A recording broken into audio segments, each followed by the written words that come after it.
This is a guide to living learning communities during COVID-19. This presentation is designed to help administrators working with living learning communities identify solutions for challenges that are the result of the COVID-19 pandemic. The case for living learning communities. Living learning communities provide an opportunity for students to connect their curricular academic experience with their co-curricular living experience. Students who participate in living learning communities are more easily able to make friends, effectively manage university resources, and develop a sense of belonging. This sense of belonging can result in helping students be retained from their first to second year as well as persist to graduation. Even within the context of COVID-19, it is imperative that we provide residential opportunities that enhance students' sense of belonging, connection to community, and academic success. It's important when we think about living learning communities to revisit the building blocks of living learning communities. At the bottom of the building block of the living learning communities is the infrastructure. It's important that living learning community programs have strong infrastructure, including clear goals and objectives, academic unit and residential life collaboration, as well as adequate resources. After infrastructure is in place, it's important to focus on academic environment. So courses for credit, faculty advising, academically supportive climates, and socially supportive climates are important components of building blocks for living learning communities.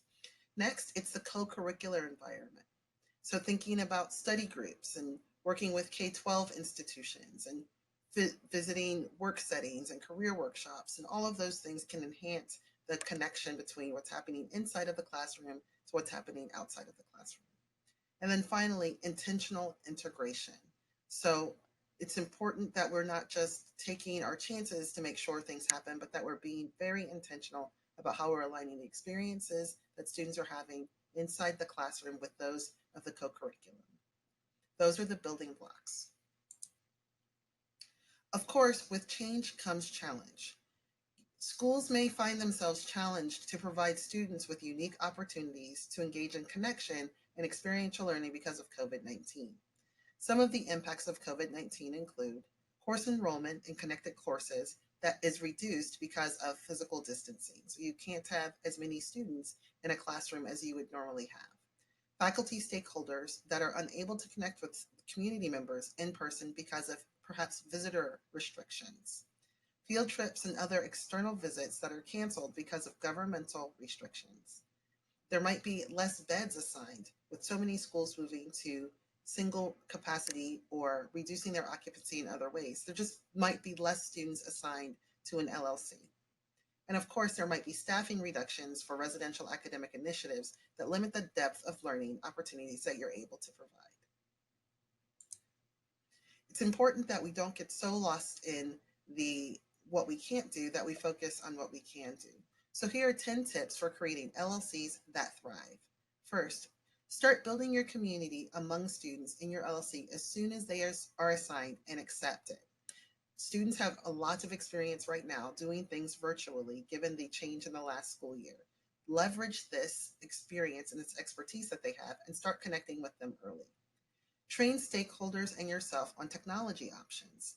The video that is being used right now is through Loom. Loom is a great resource and it allows you to use video both with your picture or, as in this example, with just a voiceover. It's new technology that schools have really started using since the COVID-19 pandemic started.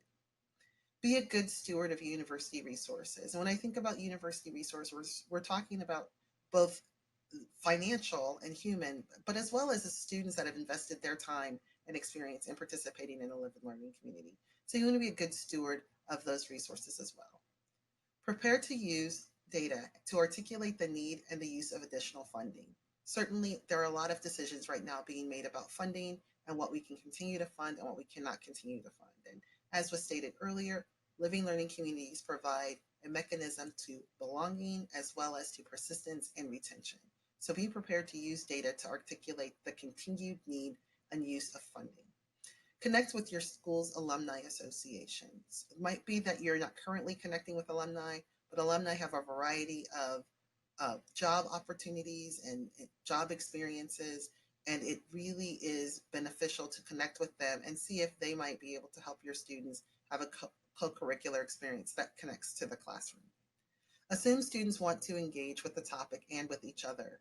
Students don't sign up for living learning communities or participate in living learning communities to only experience it through a screen or with one or two people. So assume that they want to engage and be creative about how you can provide engagement. Articulate the need to adjust expectations to stakeholders. So stakeholders might still think that uh, the successes that were possible in the past are possible right now. And really, given some of the density reduction that we're seeing, as well as some of the classroom spacing that we're seeing, success might look a little different. So talk with your stakeholders about what success looks like so that everyone can be on the same page. Measure output and success. Be able to clearly discuss how your living learning community is beneficial, continues to be beneficial for the student body, and how it continues to be successful.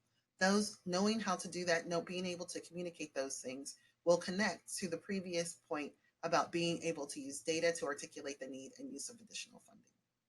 Partner with your teaching and learning center. So many schools have teaching and learning centers that focus on helping faculty members develop engaging classroom experiences. If you're not currently partnering with them, this is a great opportunity to partner with them because they might have some ideas on how you can engage students virtually and online. Focus on what you can do. As stated at the beginning of the slide, we can really get down on what we can't do and lose focus on what we actually can do. So spend time focusing on what we can do. What can you do? So if you have lowered course enrollment, a solution to that is to expose students to the topics covered in the course by making associated videos and articles and facilitating regular discussions. It's not the same thing as being in the class, but certainly students can gain the information from the class without being enrolled in it.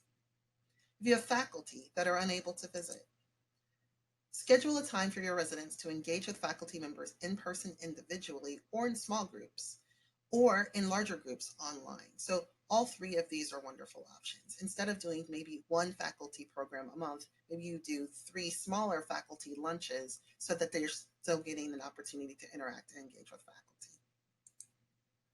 If you have a field trip restriction, there's a few things that you can do. You can take a smaller group to special experiences, or you can also arrange for virtual opportunity with people who work at the venue or in the field. If you have a reduced number of beds, see if you can incorporate the theme of the LLC into larger programmatic efforts. Allow students in the LLC to produce resources for the rest of the residential body.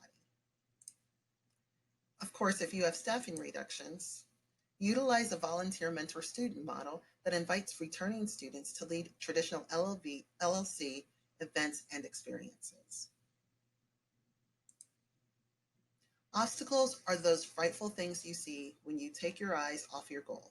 Henry Ford. There are a lot of obstacles associated with residential living this fall, but let's focus on what we can do to help our students have a successful year.